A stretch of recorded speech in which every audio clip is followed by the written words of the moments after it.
Bonjour à tous, aujourd'hui nous allons examiner les profils de couleurs. Mais avant de regarder un petit peu ce que sont les profils de couleurs, on va regarder un petit peu tous les fichiers de réglage qui existent sous Lightroom. Ce sont des fichiers que vous allez vous-même régler à l'intérieur de Lightroom. Alors, vous avez les fichiers donc de profil de couleur, les points DCP, hein, ça c'est ce qu'on va voir aujourd'hui. Vous avez les fameux points XMP qui sont les paramètres prédéfinis. Hein, et qui peuvent aussi servir de sidecar au fichier RAW, hein, c'est-à-dire que vous pouvez demander dans les préférences de Lightroom d'avoir le fichier XMP qui se trouve à côté du fichier RAW, ce qui fait que si votre catalogue a des problèmes, eh bien, vous avez toujours vos réglages qui sont disponibles. Sinon, les réglages sont par défaut enregistrés dans le catalogue. Vous avez également les profils d'objectifs. Alors là, ce sont des profils d'objectifs par marque, hein, c'est-à-dire Canon, Nikon, etc. Donc ce sont les points LCP. Ça, ces fichiers-là sont récupérés quand vous faites une mise à jour de Lightroom ou quand une mise à jour de Camera Raw est faite. Voilà. Ensuite, vous avez les points LR template. Alors, dans le temps, ils appelaient tous ces fichiers LR template. Un template étant un modèle, voilà. Et en fait, ils ont trouvé cette nouvelle organisation. Et les LR templates, ce sont des réglages qui, par exemple, peuvent être des paramètres. Vous avez réglé des paramètres de tri sous Lightroom. Vous les avez enregistrés comme paramètres de tri. Hein, voilà, et bien, ils vous les gardent dans des répertoires. Alors, on va aller voir un petit peu où se trouvent ces répertoires. Donc, quand vous faites dans les préférences, vous faites paramètres prédéfinis, ici, vous avez un bouton qui s'appelle « Afficher les paramètres prédéfinis du module développement dans Lightroom ». Donc si je clique là-dessus, eh bien, je trouve ici, en haut, un truc qui s'appelle « Camera Profile », où là, j'ai les points DCP. Okay. Donc les points DCP, ce sont les profils de couleur. Et ensuite, ici, dans « Settings », vous avez les points XMP. C'est-à-dire les paramètres prédéfinis que vous avez réalisés. Alors ça, on ne le verra pas aujourd'hui, ça va faire l'objet d'une vidéo particulière. Voilà, ensuite, si je ferme ça, vous avez ici affiché tous les autres paramètres prédéfinis. Donc les fameux LR templates, vous les retrouvez ici, dans tous les répertoires qui se trouvent dans cette destination. Voilà pour ce qui est des paramètres autres que les fameux DCP. Alors, où est-ce qu'on trouve les réglages de profil de couleur? Il faut être en développement. Et dans développement, dans les réglages, ici en haut, vous avez, en dessous de traitement couleur ou noir et blanc, vous avez les profils. Alors par défaut, les profils, le profil par défaut de Lightroom, c'est Adobe Couleur. Voilà. Et ici, vous avez au regard quatre petits carrés là, qui vous permettent d'aller dans le menu des profils. Soit vous y allez ici en cliquant et en faisant parcourir. Ici, vous avez vos profils favoris. Hein. On va voir comment on crée un profil favori. Et donc ici, on retrouve tous les profils de couleur. Alors ça sert à quoi un profil de couleur? En fait, le profil de couleur, c'est le point de départ de votre retouche. C'est un paramètre prédéfini, hein, paramètre prédéfini qui vous permet, même s'il ne s'appelle pas paramètre prédéfini, hein, on verra que on le trouve à un autre endroit sous Lightroom, mais ce profil de couleur, c'est une modification de la teinte, de la saturation, de la luminosité qui est faite au sortir du RAW, hein, c'est-à-dire juste après la dérotisation, avant même que vous n'ayez fait quoi que ce soit sur votre photo, on applique un profil couleur qui est un point de départ à la retouche.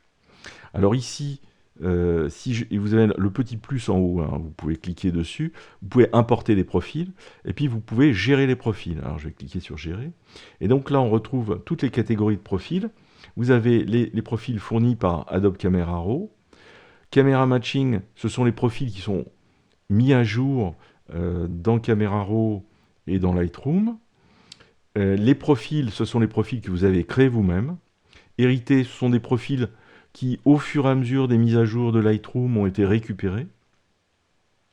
Et puis ici, tout en dessous, des profils qui sont des profils fournis par Adobe et qui sont des virages de vos photos en teinte, saturation et luminosité. Alors vous pouvez tout sélectionner ou ne rien sélectionner. Voilà. Alors on va tout sélectionner pour voir comment ça se présente.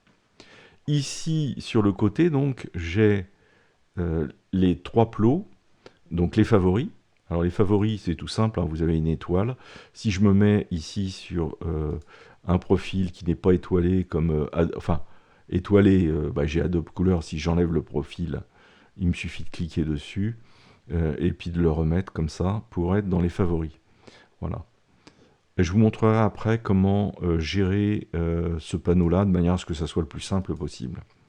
Alors ensuite, vous avez les profils d'Adobe. Alors, moi j'aime bien, c'est Adobe Neutre, qui est celui qui se rapproche le plus de ce qu'on appelle un profil linéaire. Alors, on va voir ce que c'est le profil linéaire. En fait, le profil linéaire, c'est un profil que vous allez créer et qui ne contient aucune retouche en teinte, saturation, luminosité. Vous êtes au plus près du fichier brut de votre RAW. Voilà. Alors bon, vous avez des possibilités Adobe Paysage, Adobe Portrait, Adobe Standard. Donc ça, c'est des choses toutes prêtes. Ensuite, vous avez Camera Matching. Ça, c'est ce que vous propose votre constructeur d'appareil photo. Vous avez les profils. Ça, ce sont ceux que vous avez créés. Donc là, moi, j'en ai créé un, par exemple, profil linéaire Nikon D750, que j'ai mis en favori. Voilà. Et puis vous avez les hérités, alors là c'est des profils qu'il y avait dans le système. Bon, à partir du moment où vous avez des photos qui utilisent un profil au départ de certaines retouches, vous ne pouvez pas effacer un profil, il est obligé de rester, hein, puisqu'il est utilisé par une photo. Et ensuite vous avez les artistiques, modernes, noir et blanc et vintage. Alors si je prends vintage par exemple, je vais en choisir un, j'en choisirai un assez marqué, voilà, comme celui-ci. Eh bien, ce sont les sols qui peuvent, avec le curseur qui se trouve ici, être réglés en intensité. Voilà. Donc, je peux le mettre à fond, voilà, et vous démarrez à 100 au milieu. Voilà. Bon, tous les autres profils qu'on a vus juste avant n'ont pas cette possibilité. Par exemple, si je prends Adobe Couleur, ben, vous voyez, je ne peux pas utiliser le curseur de réglage d'intensité. Alors maintenant, une petite astuce pour n'avoir ici que ce qui est nécessaire. Hein. Donc vous retournez dans la petite croix, là, ici, et vous faites gérer les profils. Vous ne sélectionnez rien, donc vous appuyez sur ne rien sélectionner. Mais en fait, il va garder les favoris. D'accord, je vais faire enregistrer. Et ici, donc, j'ai pas tous ces profils hein, qui ne m'intéressent pas, dont j'ai pas l'utilité. J'ai fait mes choix. Donc ça, vous pouvez faire ça une fois que vous avez expérimenté un petit peu. Et puis là, maintenant, dans les favoris, je n'ai que ce qui m'intéresse, ceux dont je me sers habituellement. Alors, on va aller regarder quelle est la différence entre un profil linéaire, puisqu'on va aller créer un profil linéaire, mais d'abord, il faudrait voir à quoi ça sert. Alors, on va se pencher sur l'histogramme qui se trouve en haut. Vous voyez, par exemple, sur la plage dynamique, le profil linéaire est très centré sur la plage, donc il n'utilise pas bien toute la plage dynamique, alors que si on prend Adobe Color, par exemple, lui, on voit que sur l'histogramme, ce profil utilise vraiment toute la plage dynamique, étale un peu toutes les données, et prend une option très dynamique, hein, vous voyez, on voit ici rouge, vert, bleu, etc., les couleurs très dynamiques en arrivée sur les tons clairs. Voilà. Et si on se remet sur le linéaire, on voit que c'est très centré. Alors, Adobe Neutre, bah, ça va être un point moyen. Hein, voilà. Donc, vous choisissez le profil qui vous convient. Alors, ce qu'on va faire maintenant, c'est qu'on va créer un profil linéaire, parce qu'il faut en créer un par rapport à votre appareil. Donc là, en l'occurrence, je vais en recréer un pour le D750, hein, qui est l'objet, enfin, l'appareil dont je me sers. Alors, avant ça, il faut créer de n'importe quelle photo, hein. Moi je vais prendre celle-ci, mais il faut créer un fichier DNG, parce que ça ne marche qu'avec un fichier DNG. Donc vous faites un clic droit, vous faites exporter, exporter au format DNG. Voilà. Donc je me retrouve ici maintenant dans téléchargement, avec mon fichier DNG qui se trouve ici tout en haut. OK. Voilà. Alors, bon, je l'avais déjà créé, donc évidemment, il me repropose la même chose. Donc maintenant, je vais aller dans Google. Alors, je vais aller dans Google, et puis ici, je vais rechercher éditeur de profil DNG septembre 2012. Voilà. Alors, il va falloir se méfier parce qu'il y a plusieurs types de petits logiciels pour les DNG, mais c'est celui-là dont on a besoin. Voilà, donc vous avez une première occurrence qui s'appelle Digital Negative DNG. C'est ça qu'il faut prendre. Et puis vous arrivez sur une page, vous avez un certain nombre de petits logiciels, et dont l'éditeur de profil DNG septembre 2012. En dessous, vous avez les téléchargements pour macOS et Windows. Voilà, je vous laisse faire l'opération de téléchargement. Et donc vous allez vous retrouver avec un petit éditeur qui se trouve comme ceci. Voilà. Et donc on va faire dans File, on va ouvrir Open DNG Image. Alors je suis désolé, c'est en anglais. Et donc on va aller dans les téléchargements, je vais aller rechercher mon fichier, je vais l'ouvrir. Voilà, donc l'image est arrivée, donc je vais remettre ici le menu.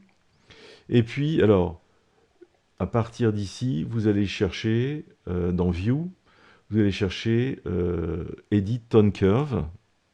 Voilà, ça c'est la courbe de couleur de cette image. Alors, ici en bas, il faut cocher montrer la courbe. Voyez, donc vous voyez qu'il y a eu une option qui est prise par le profil. Et quand je me mets en linéaire, eh bien, je reviens à une image tout à fait plate. Alors, je vais le refaire hein, pour que vous voyez bien. Donc là, sur le côté, on voit l'image linéaire. Et puis, basse profil, vous voyez, c'est quelque chose de plus lumineux. Donc, l'image est éclairée. Moi, je vais me mettre en linéaire. Une fois que vous avez fait ça, vous retournez dans File en anglais, et vous faites Export Nikon D750 profil. Voilà. Il va aller ranger soigneusement dans Caméra Profil le fichier que vous avez créé, et je vais l'appeler, parce que j'en ai fait plusieurs, je vais l'appeler V2, voilà, pour qu'on remarque bien que c'est pas le même, et je fais enregistrer. Ok, il me dit que c'est enregistré, je vais tout fermer maintenant.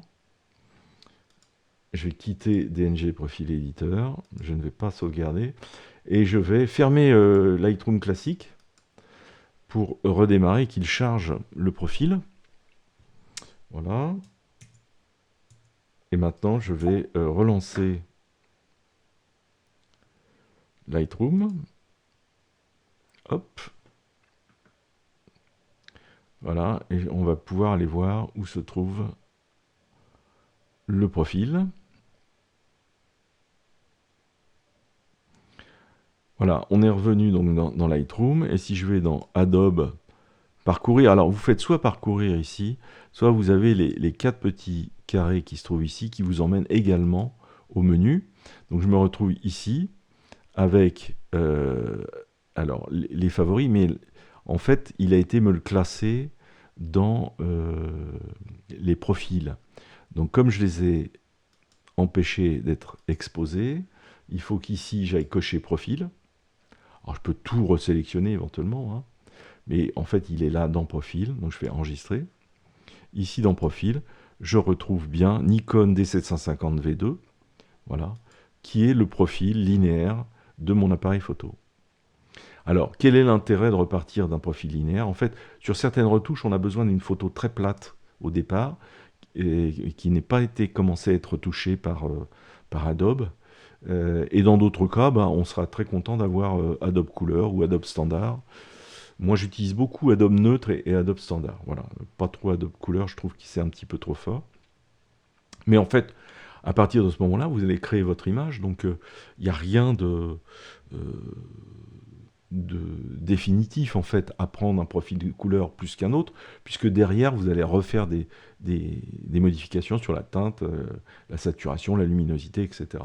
Mais bon, c'est bien d'avoir une base de départ qui vous conforte dans l'idée que vous vous faites de votre photo. Voilà ce qu'il en est des profils couleurs. La prochaine fois, nous allons examiner les paramètres prédéfinis. Eh bien écoutez, je vous souhaite une bonne journée, à bientôt, au revoir.